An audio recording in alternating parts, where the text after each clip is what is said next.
ప్రస్తుతం మనతో పాటు ప్రముఖ ఆధ్యాత్మికవేత్త జ్యోతిష్య వాస్తు పండితులు లలితాదేవి ఉపాసకులు బ్రహ్మశ్రీ నానాజీ పట్నాయక్ గారు ఉన్నారు. గురువు గారితో మాట్లాడదాం. నమస్కారం గురుగారు. శ్రీమాత్రే. గురుగారు, మే నెల కర్కాటక రాశి వాళ్ళకి ఎలా ఉండబోతుంది, మరి హైలైట్స్ ఏంటి? ఈ నెల వీళ్ళకి ఏ విషయాల్లో ఎక్కువగా జాగ్రత్తలు తీసుకోవాలంటారు? కర్కాటకం వారి కనుక చూసుకుంటే ఈ నెలలో పర్టికులర్గా వీళ్ళకి ఈ భాగ్యస్థానంలో 12వ తేదీ వరకు శనితో కుజుడు కలిసి ఉంటాడండి. ఈ ఎప్పుడైతే 12వ తేదీ అయిపోతుందో అక్కడి నుంచి కొంతవరకు ఈ మూలధనం అంటే దాచుకున్న ధనం విషయంలో ఫాదర్ విషయంలో కొంత రిలీఫ్ వస్తుంది.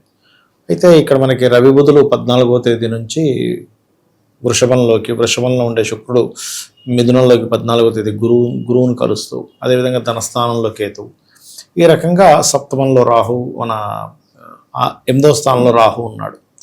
ఈ యొక్క గ్రహాలను బట్టి ఈ నెల ఎలా ఉండబోతుంది, ఏ విషయాల పట్ల జాగ్రత్తగా ఉండాలనేటువంటి అంశాలు చెప్తుంది నేనైనప్పటికీ చెప్పిస్తుంది సాక్షాత్ లలిత అమ్మవారిగా భావిస్తూ, ప్రధానంగా ఇక్కడ ఎప్పుడైతే కుజుడు దశమ స్థానంలోకి వస్తాడో 12వ తేదీ నుంచి, అక్కడి నుంచి వీరికి ఈ కెరియర్ విషయంలోనే అనుకోండి, ప్రమోషన్స్ విషయంలో, ఎందుకంటే ప్రమోషన్స్ కారకుడైన రవి కూడా లాభస్థానంలోకి వస్తున్నాడు కాబట్టి ఈ విషయాల్లో మంచి అనుకూలత అనేటువంటిది ఏర్పడుతుంది.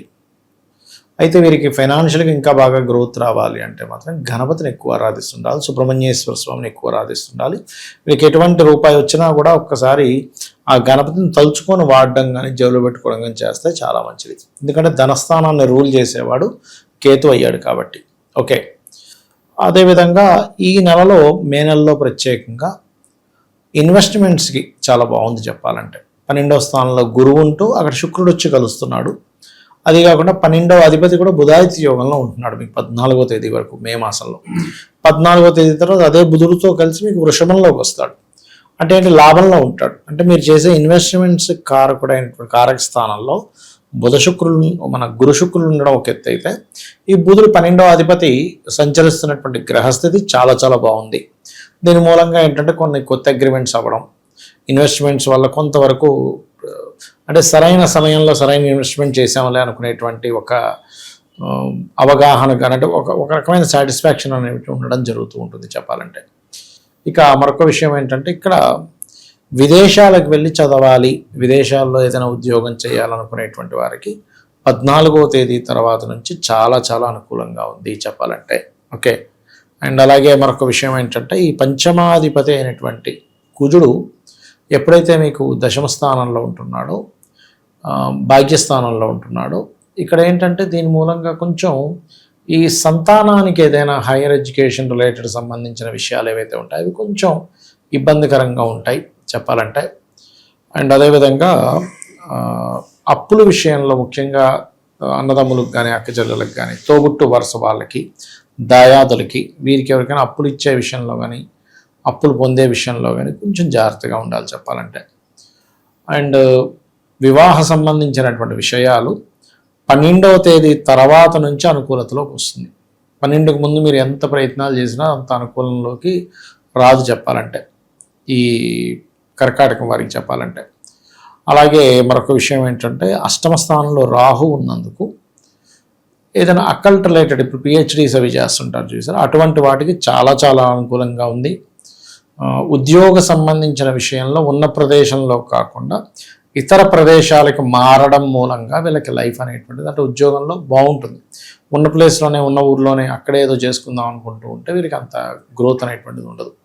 కాకపోతే ఎప్పుడైతే 12వ తేదీ నుంచి ఉద్యోగ స్థానంలో కుజుడు వచ్చాడో, ఈ కుజుడు ఏం చేస్తాడంటే కొంత ఉద్యోగ అవకాశాలు వస్తూ ఉద్యోగంలో కొంత లీడర్షిప్, ఇప్పుడు చూడండి కొంతమంది టీమ్ లీడర్స్ చేస్తూ ఉంటారు, అటువంటి వాటికి అనుకూలంగా ఇస్తూ ఉన్నాడు.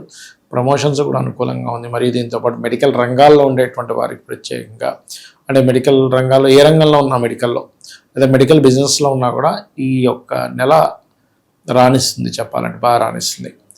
అయితే వీళ్ళు మాత్రం ఎక్కువగా ఎప్పుడైనా సరే, ఇప్పుడు 2లో కేతు ఉన్నందుకు గణపతిని చేసుకుంటూ సుబ్రహ్మణ్యేశ్వర స్వామి ఆరాధన చేయడం మంచిది. సంతానం కోసం చేసే ప్రయత్నాల విషయంలో 12 తర్వాతే ప్రయత్నం చేసుకోవడం మంచిది, 12వ తేదీ తర్వాత మే. అదేవిధంగా ప్రేమ వ్యవహారాల విషయంలోని, ప్రేమించి వివాహం చేసుకుందాం అనుకునే విషయంలో పెద్దల యొక్క అంగీకారం అనేటువంటిది మొదటి 2 వారాలు పెద్దగా ఉండదు, 12 తర్వాతే కొంచెం వాళ్ళకి ఏదైనా సరే మూమెంట్ అనేటువంటిది ఉంటుంది అనేటువంటిది చాలా స్పష్టంగా చూపిస్తుంది. విద్యార్థుల పరిస్థితి ఏంటంటారు గురుగారు? విద్యార్థులకు గనక చూసుకున్నట్లయితే ఈ యొక్క నెలలో 3-4 వారాలు చాలా అనుకూలంగా ఉంటుందండి. అంటే అందులో పర్టికులర్గా వీళ్ళు ఎక్కడికైనా బయట దేశాలకు వెళ్ళి చదువుకోవాలి. ఇప్పుడు రకరకాల దేశాలు ఉన్నాయి కదా, యూకే ఉంది, అమెరికా ఉంది. చదువుకోవడానికి మాత్రం 14వ తేదీ నుంచి చాలా అనుకూలంగా ఉంది. ఎందుకంటే శుక్రుడు, ఈ చతుర్థాధిపతి శుక్రుడు గురువుతో 12వ స్థానంలో ఉండే శుభగ్రహంతో కలుస్తాడు. కాకపోతే ఆ శుభగ్రహం అయినప్పటికీ దాని యొక్క తత్వం మారింది కాబట్టి కొన్ని ఘర్షణలు కూడా ఉంటాయి, ఉండవని కాదు. బట్ ఏదైనా విదేశాలకు వెళ్ళి చదువుకోవాలనుకునేటువంటి వారికి మాత్రం చాలా అనుకూలంగా ఉంది. రియల్ ఎస్టేట్, స్టాక్ మార్కెట్లో ఇన్వెస్ట్ చేయడం ఎంతవరకు కరెక్ట్ ఉంటుంది ఈ టైంలో? ఒకటేనండి, స్టాక్ మార్కెట్లో ఇన్వెస్ట్మెంట్స్ అనేటువంటి వాటికి వాళ్ళ పర్సనల్ చార్ట్లో 25-8-11 కాంబినేషన్ అంటారు. అంటే 2వ అధిపతి, 5వ అధిపతి, 8వ అధిపతి, 11వ అధిపతి బాగుండాలి. ఉంటూ కనీసం ఒక్క నీచభంగ రాజయోగం కానీ విపరీత రాజయోగం కానీ రావాలి. మీరు చూసే ఉంటారు, స్టాక్ మార్కెట్లో లక్షలో 10 మందికే వర్కౌట్ అవుతుంది, మిగతా అందరూ కూడా పోతుంటాయి. ఎందుకంటే అది ఎమోషన్ గేమ్. ఇంకోటి నేను అన్నట్టుగా ఈ యోగాలు ఉండాలి. యోగాలు ఉన్న వాళ్ళకి ఆటోమేటిక్గా కలిసి రావడం నేను చూసేవాళ్ళు ర్యాండమ్గా ఏదో చేస్తే డబ్బులు వస్తాయి అలా. ఇక భూమి మీద అంటే ఒకటండి, కర్కాటకం వారికి పర్టికులర్గా భూయోగ సంబంధించిన దాంతోనే వీళ్ళ మొత్తం జీవితం ఆధారపడి ఉంటుంది. అంటే వీళ్ళు చిన్నప్పుడు కనుక మంచిగా చదివేసుకున్నారు, టైంకి ఉద్యోగం వచ్చేసింది, టైంకి చిన్న ఏజ్లో ఇల్లు కట్టేసుకున్నట్టు వాడి జాతకం ఇంకా సూపర్, ఏం చూడక్కర్లేదు, జాతకం అద్భుతంగా ఉంటుంది అని అర్థం చేసుకోవడమే అంతే. అలా వీళ్ళు ఎప్పుడైనా సరే శుక్రగ్రహాన్ని చూసుకోవాలి కర్కాటకం వారు. శుక్రుడు కనుక బాగున్నాడు అంటే హ్యాపీగా వీళ్ళు ఇంకేం టెన్షన్ పడక్కర్లేదు.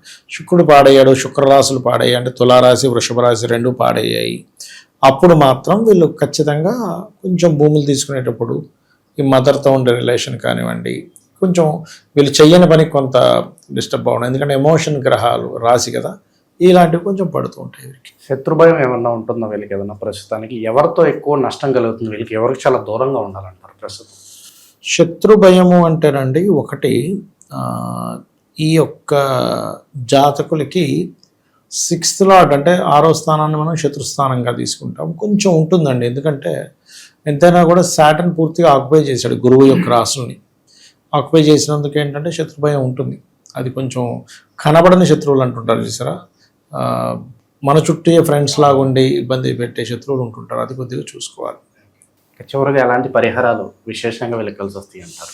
వీళ్ళు ఎక్కువగా సుబ్రహ్మణ్య స్వామి ఆరాధన, ఇందాక నేను చెప్పినట్టు గణపతి చేసుకుంటూ, ఇప్పుడు కొంచెం శనితో కలిసి ఉన్న కుజుడు కాబట్టి ఆలయాలలో, క్షేత్రాల్లో ఎక్కడైనా చండీ జరుగుతూ ఉంటే కనుక ఆ చండీ అటెండ్ అయితే కనుక వీళ్ళకి చాలా మంచి ఫలితాలు ఉంటాయి. ఓకే, ఓవరాల్గా ఈ రాశి వాళ్ళకి ఎలా ఉండబోతుందో మంచి విశ్లేషణ అందించారు. ధన్యవాదాలు. శ్రీమాత్రే నమః.